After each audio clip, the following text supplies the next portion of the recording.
Première journée de la grève de l'UNTM, plusieurs services étatiques sont fermés au même moment. La visite de la société civile, des hommes politiques, du Eurocotrad et des organisations internationales s'intensifie au siège de l'Union nationale des travailleurs du Mali afin de trouver un compromis. Nous y reviendrons plus en détail. 46 cas d'accident de la circulation, dont 86 blessés, ont été enregistrés cette année durant la seule journée de la fête du Ramadan. Les détails avec le directeur régional de la protection civile au cours de cette édition. Mesdames et messieurs, c'était là pour vous le sommaire de cette édition. Merci d'être parmi nous sur Liberté Télévision. Je le disais à l'instant, suite à un constat d'échec autour de ces revendications, la centrale syndicale de l'Union nationale des travailleurs du Mali, UNTM, a entamé hier son mot d'ordre de grève de 5 jours. Selon l'UNTM, ces revendications sont réalistes, justes et pertinentes pour une justice sociale. Notre équipe de reportage a fait le tour de quelques services étatiques de Bamako pour le constat reportage. La grève de 96 heures de l'UNTM a débuté hier sur toute l'étendue du territoire national. À Bamako, le mouvement est bien suivi dans les services publics, notamment à la direction des domaines et du cadastre. Effectivement, vous voyez derrière la porte fermée depuis ce matin, ça n'a pas été ouvert, donc on ne sait pas. La grève est observée au niveau des services des domaines et du cadastre, au niveau national et au niveau régional à 100%. Le service minimum ici est assuré uniquement par les directeurs régionaux dans toutes les régions et au niveau national par les directeurs nationaux et son adjoint. Nous sommes à 200% derrière l'UNTM. Nous-mêmes, nous sommes de l'UNTM. Parce que notre syndicat national qui est le Syntad est l'un des 13 syndicats nationaux de l'UNTM et d'ailleurs même le pilier même de l'UNTM. Donc nous sommes à 100% de l'UNTM et nous respecterons le mot d'ordre de l'UNTM jusqu'à la satisfaction totale des doléances de l'UNTM. Et nous invitons le gouvernement à prendre des décisions rapides, des engagements très rapidement pour mettre fin à cette série de grèves qui nous conduira, Inch'Allah, à une grève illimitée. Et si nous entamons la grève illimitée, chacun prendra sa responsabilité. Et à cet effet, il est temps que le président de la République, son Excellence Bandaou, et ainsi que le Premier ministre actuellement Mokhtar Ouane, qui est le chef de gouvernement, prennent les responsabilités en main afin de satisfaire les revendications justes de l'UNTM. Vous savez, pour un syndicat, la grève, ce n'est pas son vœu, c'est son dernière arme, c'est son arme fatale. Si vous voyez que nous sommes arrivés à cette grève, cela est dû au non-respect des engagements pris par le gouvernement. Et le gouvernement avait signé le PV de conciliation le 5 février 2021.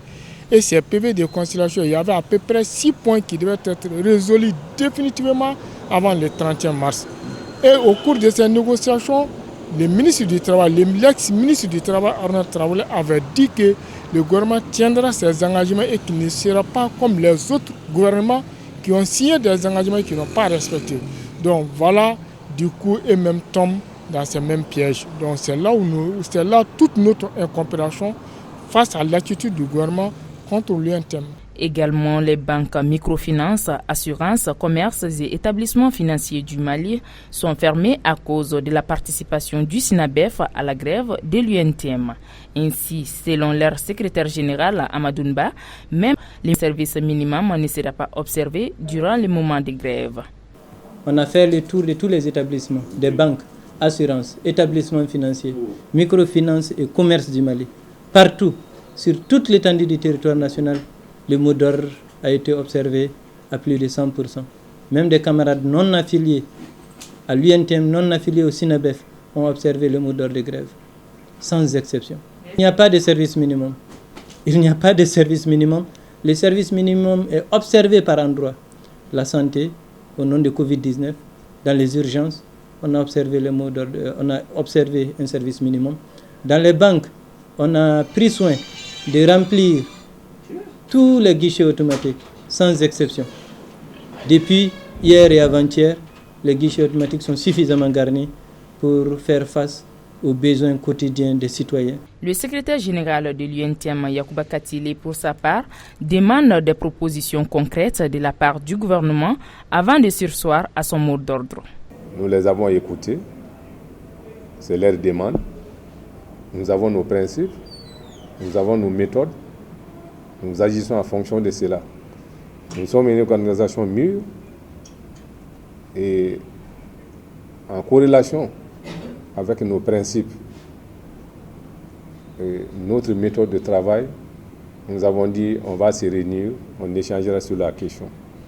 Au-delà, nous allons prendre contact avec nos structures de base, prendre leur avis et sur la base de l'avis majoritaire qui va exprimer une position, nous allons vraiment agir dans ce sens-là pour qu'on ait quelque chose avant d'accepter de lever vraiment ce mot d'ordre. Cela est une réalité et nous allons tout faire. Nous sommes sensibles à tout. Nous sommes des travailleurs. Notons que cette grève fait suite à l'échec des négociations entre l'UNTM et le gouvernement et la centrale syndicale demande notamment l'harmonisation des primes et la grille salariale de tous les travailleurs du Mali. À Bamako, la route continue à faire des victimes, mais surtout pendant les fêtes. Il a été enregistré pour la seule journée de la fête de Ramadan cette année, 46 cas d'accident de circulation faisant 86 blessés. Le constat avec notre équipe de reportage. De la fête, au niveau de la protection civile, les éléments quand même, au mieux le maillot, ils ont beaucoup travaillé. Et quand vous regardez les activités, on remercie le bon Dieu par rapport à l'année passée, parce qu'il n'y a pas eu un cas de décès. Il y a eu quand même un cas de blessés. Nous avons fait 63 interventions. Sur les 63, il y a 12 couvertures. Couverture des secteurs de rassemblement des vieux, des jeunes, lieux de prière et puis pour les lieux de distraction des enfants. 3 secours à victimes.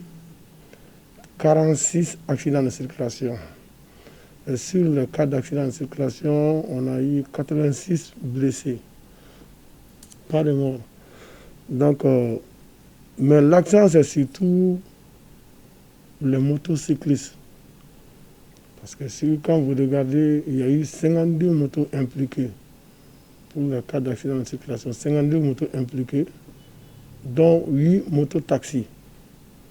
Vous voyez un peu, 46 accidents, mais 52 motos impliquées, vous voyez un peu. Mais Dieu merci, nous avons pu quand même acheminer l'ensemble des blessés à l'hôpital Gabriel Touré.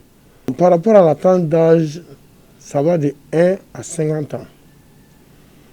1 an, il y avait un enfant qui était avec sa maman dans une moto tricycliste, généralement appelée Kataktani. Et la moto s'est renversée d'elle-même. Donc l'enfant ainsi que sa maman étaient tous blessés, vous voyez un peu. Voilà, c'est de 1 à 50 ans.